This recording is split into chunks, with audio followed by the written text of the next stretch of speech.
Hi అండి, welcome back to my channel. Today special పాలకూర మామిడికాయ పప్పు. చాలా టేస్టీగా ఉంటుందండి, ఒకసారి ట్రై చేయండి. ముందుగా నేను ఒక కప్పు కందిపప్పు తీసుకున్నానండి, దాన్ని ఒక 5 నిమిషాలు నానబెట్టాను. పాలకూర 3 కట్టలు తీసుకున్నాను, ఒక చిన్న మామిడికాయ. కందిపప్పుని స్టవ్ వెలిగించుకొని ఒక పొంగు వచ్చేంత వరకు ఉడికించుకున్నానండి. ఇది కొంచెం ఉడికిన తర్వాత పాలకూరని చిన్నగా కట్ చేసి వాటర్లో వేసుకున్నానండి.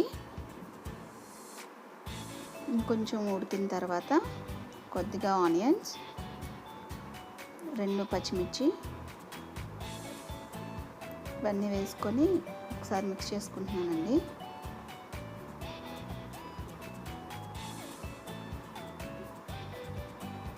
ఇప్పుడు ముందుగా కట్ చేసి పెట్టుకున్న పాలకూరని వేస్తున్నాను.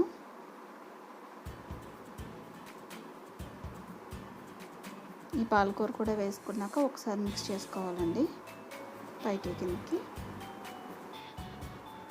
వీటిని అన్నిటిని పైకి కిందకి ఒకసారి తిప్పుకొని పెట్టుకోవాలండి.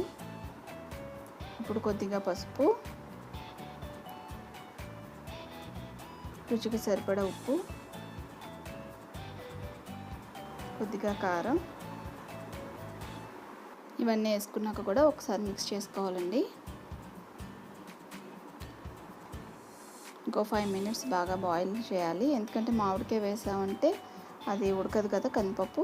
కొంచెం వాటర్ వేసుకొని ఇంకొంచెం ఉడికించానండి. ఇప్పుడు మామిడికాయ ముక్కలు వేసుకుంటున్నానండి. వేసుకొని మళ్ళీ ఇంకొకసారి మిక్స్ చేస్తున్నాను పైకి కిందకి. చాలా త్వరగా అయిపోతుంది, చాలా టేస్టీగా ఉంటుందండి. ఇప్పుడు కొంచెం ఆయిల్ యాడ్ చేస్తున్నాను. ఆయిల్ వేసుకొని ఒకసారి మిక్స్ చేసుకొని కుక్కర్ మూత పెట్టేసుకోవాలండి. 5 విజిల్స్ వరకు రావాలండి కుక్కర్. ఇప్పుడు తాలింపు వేసుకుందామండి. చిన్న ప్యాన్ పెట్టుకొని ఆయిల్ వేసుకోవాలి.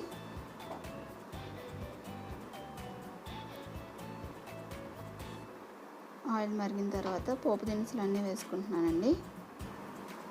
కొద్దిగా కరివేపాకు కూడా వేసుకొని ఫ్రై అయ్యాక పక్కన పెట్టుకుంటున్నానండి. పప్పు ఉడికిపోయింది చూసారా. ఇప్పుడు పప్పు గుత్తుతో మెత్తగా స్మాష్ చేసుకుంటున్నానండి. ఈ పప్పునంతటిని సర్వింగ్ బౌల్లోకి తీసుకొని పైన తాలింపు వేస్తున్నానండి. చాలా టేస్టీగా ఉండే పాలకూర మామిడికాయ పప్పు ready. Thanks for watching. Please subscribe my channel.